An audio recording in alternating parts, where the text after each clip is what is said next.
Deserts are not typically known for being home to many people, and the 31,000 square mile desert located in the southwestern African country of Namibia is definitely no exception. The interesting thing about the Namib Desert, however, is despite it being home to almost nothing and no one now, it used to be home to one of the richest towns in Africa. Used to. The Namib Desert's coast is infamously known as the Skeleton Coast, littered with the remains of shipwrecks and ghost towns that paint the picture of the German colonization in the late 19th and early 20th centuries. Standing strong on the southern edge of the Namibian coast is the town of Luderitz, the evolution of a German trading post founded in 1883. This harbor town's location does it no favors, and its modest economy reflects that. But located only 10 kilometers away from Luderitz stands a ghost town, full of German architecture and a story that is buried in time like its buildings are buried in sand. The story of the town starts with a man named Johnny Coleman. Not much is known about Coleman himself, except that he was a transport driver in the Namib Desert during the German occupation during the early 1900s. Sometime in the early 1900s, Johnny Coleman was leading an ox wagon through the desert when he encountered a fierce sandstorm. Coleman found an incline where he left his ox wagon to find shelter. In 1908, prospector August Stauch was leading a maintenance team on the Luderitz Railroad in southern Namibia. Stauch, a longtime diamond enthusiast, was working on that particular railroad because he believed the rumors of the town's founder, Adolf Luderitz, that the area was near a diamond hotspot. On one particular day of 1908, one of Stauch's men, a maintenance worker by the name of Zacharias Lawala, was scouting near the railroad station when he noticed a few odd stones. He picked them up and showed them to his superior. Stauch instantly recognized them to be diamonds and sent them to Arlanden to verify that they were diamonds, and sure enough, they were. Believing that they were on Adolf Luderitz's famed diamond hotspot, the German government had declared the entirety of southwestern Namibia as a forbidden zone and began planning diamond mines. One of the diamond mines was built around the location where the first diamonds were found, around 10 kilometers west of Luderitz. It turned out to be a massive success, as by 1912 that singular mine was producing nearly 12% of the entire world's diamond supply.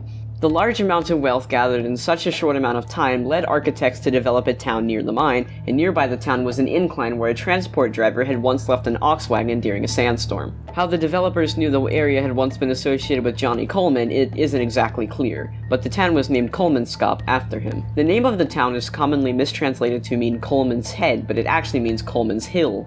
The town and its residents of diamond miners had become so wealthy that the town started to feature the same expensive items and recreational places that were commonly found in high-class German areas in German cities, things like bowling alleys, a ballroom, an ice house, a casino, and a theater hall that regularly brought the attention of European opera singers. Not to mention the town also had a school, a power station, and a hospital that had the first known X-ray scanner in the entire southern hemisphere. Based on all of this, Kolmanskop could have been any other rich German city, with the only exception being the fact that it was located in the middle of nowhere in a desert in southern Africa. Following the trend of Kolmanskop's exponential growth in both population and wealth, we can jump just 50 years ahead to 1960, where we can see that the town has evolved into quite a display of nothing. In fact, it had been nothing for 4 years by 1960. Not a single person walked through any of the buildings, which were now slowly being consumed by the sands of the Namib Desert. The once prosperous town was now drowning. So what happened?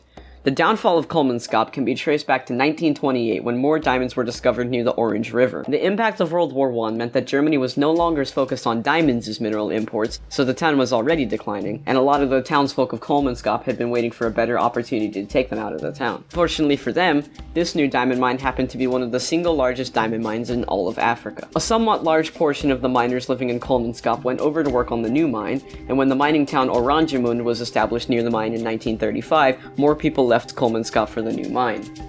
Although Arlanden was sitting on one of the largest diamond mines in Africa, it didn't see the amount of prosperity or the amount of luxury buildings and German architecture as Kolmanskop. Continuous mining of the diamonds in both Kolmanskop and Arlanden led to the decline of both cities, but Kolmanskop suffered in particular due to the fact that its mines had been active for about 20 years longer than Arlanden, so by the time World War II began, diamond mining in Kolmanskop was almost non-existent. Kolmanskop did remain inhabited though, as the town was still used as a vacation home for rich Germans and the elites of German Southwest Africa, and the only residents in the town were the ones who operated tourist and service locations. World War II was the thing that finally killed off Kolmanskop. By the time the war was over, Germany had sustained such heavy economic damage that the German elite could no longer afford to take expensive vacations to Africa, and seeing as Kolmanskop was essentially a high-end German town already, they probably weren't missing anything. In 1958, the town was officially declared abandoned, and has since been slowly consumed by the Namib Desert. It still exists as a tourist destination for ghost town and history enthusiasts. Earlier this year, in February of 2020, the town briefly came back into the public eye when indie artist Tame Impala featured a photograph taken by Neil Krug inside of one of the sand-filled buildings. Despite that, in its occasional features and movie sets and documentary TV shows, this town has remained largely forgotten in the public eye. But I think it's interesting that one town has such promise, but ended up in ruins. In fact, it's the only ghost town that can call itself a town of rich sand, as the sand is the only thing that still inhabits the high-end buildings in Kolmanskop, Namibia.